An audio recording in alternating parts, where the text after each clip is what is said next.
பொதுக்காலம்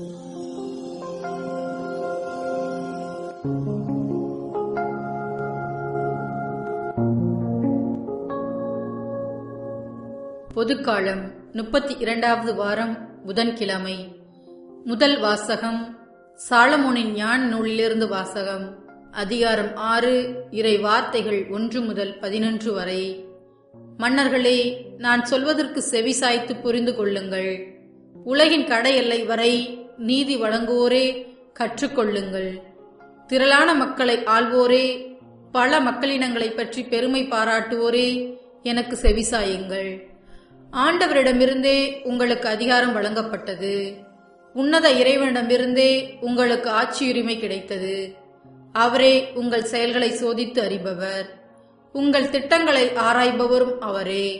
அவரது அரசின் பணியாளர்களாயிருந்தும் நீங்கள் நேர்மையுடன் தீர்ப்பு வழங்கவில்லை, திருச்சட்டத்தை கடைபிடிக்கவில்லை, கடவுளின் திருவுளப்படி நடக்கவில்லை.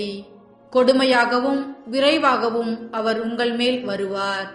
உயர் நிலையில் உள்ளவர்களுக்கும் கடும் தீர்ப்பு வழங்குவார். எளியோர்க்கு இரக்கம் காட்டி அவர்களை பொறுத்தல்வார். வலியோரை வன்மையாக தண்டிப்பார். அனைத்திற்கும் ஆண்டவர் யாருக்கும் அஞ்சி நடங்க மாட்டார். உயர்ந்தோர்க்கென்று தனி மதிப்பு அளிக்க மாட்டார். ஏனெனில் பெரியோரையும் சிறியோரையும் படைத்தவர் அவரே.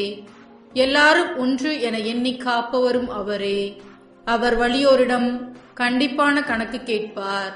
எனவே மன்னர்களே, நீங்கள் ஞானத்தை கற்றுக்கொள்ளவும் நெறி பிறளாது நடக்கவும் உங்களுக்கு நான் கூறுகிறேன். தூய்மையானவற்றை தூய்மையாக கடைபிடிப்போர் தூயோர் ஆவர். தூய்மையானவற்றை கற்றுக்கொண்டோர் தங்கள் செயல்களை முறைப்படுத்தி வழிகாண்பர். எனவே என் சொற்கள் மீது நாட்டம் கொள்ளுங்கள், ஏக்கம் கொள்ளுங்கள்.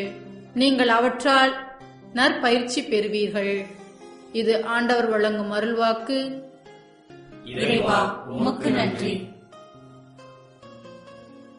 நற்செய்தி வாசகம். லூக்கா எழுதிய நற்செய்தியிலிருந்து வாசகம். அதிகாரம் 17, இறை வசனங்கள் 11 முதல் 19 முடிய. அக்காலத்தில் இயேசு எருசலேமுக்கு போய்க் கொண்டிருந்த போது கலிலேயா சமாரிய பகுதிகள் வழியாக சென்றார். ஓர் ஊருக்குள் வந்த பொழுது 10 தொழுநோயாளர்கள் அவருக்கு எதிர்கொண்டு வந்து தூரத்தில் நின்று கொண்டே, ஐயா, இயேசுவே, எங்களுக்கு இரங்கும் என்று உரக்க குரல் எழுப்பி வேண்டினார்கள். அவர் அவர்களை பார்த்து, நீங்கள் போய் உங்களை குருக்களிடம் காண்பியுங்கள் என்றார்.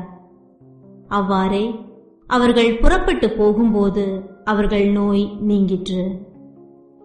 அவர்களுள் ஒருவர் தம் பிணி தீர்ந்திருப்பதைக் கண்டு உரத்த குரலில் கடவுளை போற்றி புகழ்ந்து கொண்டே இயேசுவிடம் திரும்பி வந்தார். அவருடைய காலில் முகம் குப்புற விழுந்து அவருக்கு நன்றி செலுத்தினார். அவரோ ஒரு சமாரியர். இயேசு அவரை பார்த்து, 10 பேர்களின் நோயும் நீங்கவில்லையா? மற்ற 9 பேர் எங்கே? கடவுளை போற்றி புகழ அந்நியராகிய உம்மை தவிர வேறு எவரும் திரும்பி வர காணோமே என்றார். பின்பு அவரிடம், எழுந்து செல்லும், உமது நம்பிக்கை உமக்கு நலம் அளித்தது என்றார். இது கிறிஸ்து வழங்கும் நற்செய்தி. கிறிஸ்துவே, உமக்கு புகழ். சிந்திப்போம். மற்ற 9 பேர் எங்கே? நன்றியுள்ள இதயங்கள் இன்று அருகிக்கொண்டே போவதை பார்க்கின்றோம். எதற்கு நன்றி சொல்ல வேண்டும்? அவர்கள் கடமையை தானே செய்தார்கள். அவர்கள் பொறுப்பு அது. அதை செய்தார்கள். இதற்கு நான் ஏன் நன்றி சொல்ல வேண்டும்? நான் சொல்கின்ற நன்றியாலே அவர்கள் என்ன உயர்ந்து விடவா போகின்றார்கள் என்றெல்லாம் இன்றைக்கு கேட்டு பார்க்க சொல்கின்றது இதயம். நன்றி மறந்ததாலேயே இன்றைக்கு ஆதரவற்றோர் இல்லம், முதியோர் இல்லம் எல்லாம் நிரம்பி வழிகின்றன. வயிற்றின் கனி ஆண்டவர் தந்த வெகுமதி என்பதை மறந்து விடுகின்றார்கள். பெற்றோர் கண்கண்ட தெய்வம் என்பதை மறந்து விடுகின்றது உலகம். பெரியவர்கள், உடன்பிறப்புகள் நமக்கு சொத்து என்பதை வசதியாக மறந்து விடுகின்றோம். காரணம், நன்றியுள்ள இதயம் நமதாகாமல் இருப்பதாலேயே. நன்றி கொண்ட இதயம் நமக்கு இருந்தால் அது மேலும் ஆசீர் பெற காரணமாக இருக்கும் என்பதுவே உண்மை.